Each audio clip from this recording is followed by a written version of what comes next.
mine. But she seems to have a judicial record that seems to be balanced and tries to follow the law.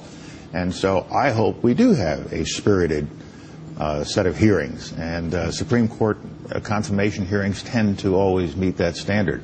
And she ought to be asked about everything, from both the left and the right. What we can't continue to have is to have somebody like a Judge Sotomayor who is announced and based on one simple, tricky, but nonetheless case that the Supreme Court has now decided, have her called a racist or reverse racist, and she ought to withdraw her nomination because we're mad at her. Fortunately, the senators who will sit on this hearing in the Judiciary Committee, after a few days of this kind of nonsense, said, let's slow down.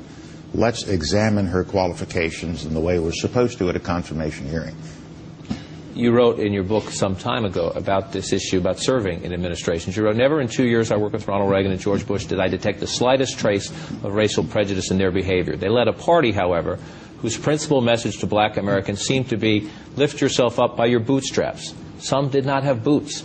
I wish that Reagan and Bush had shown more sensitivity on this point. Let's fast forward to where we are today. Does the Republican Party have that sensitivity now? You just mentioned the divergence of opinion when this nomination first came up. Are you confident those in, let's say, elected leadership positions have that sensitivity now? Well, if you look at the results of the election last fall and make a judgment on the basis of how the party did with respect to the Hispanic vote and the African American vote, realizing that President Obama, candidate Obama, had a significant advantage with those constituencies, we haven't done well enough. And when you have non-elected officials, such as we have in our party, who immediately shout racism, or somebody who is quite prominent in the media says that the only basis upon which I could possibly have supported Obama was because he was black and I was black, even though I laid out my judgment on the candidates, then we still have a problem. The guy who used the term reverse racism, you didn't name him, but it's Rush Limbaugh. And he has said some not so favorable things about you, saying this guy says he's a Republican, but then he supported Obama, so he's not really a Republican. You're a Republican.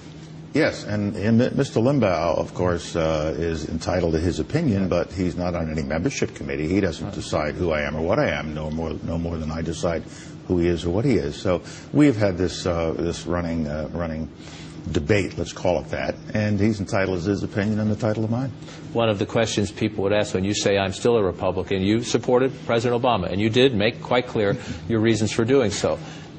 Are you going to support him for re-election, or is it too soon to answer that question? It's too soon to answer that question, and I get asked questions like that all the time. I have voted Democratic over the years. I've voted Republican. I voted twice for Ronald Reagan, twice for the first Bush, and twice for the second Bush. And I voted for Jimmy Carter and Lyndon Johnson. I always try to find the person that I think is best qualified for the highest office in the land. I believe that our country is best served when there are two strong parties. Strong parties that have opposing points of view, political points of view. That's what makes this country great, and they can debate those points of view.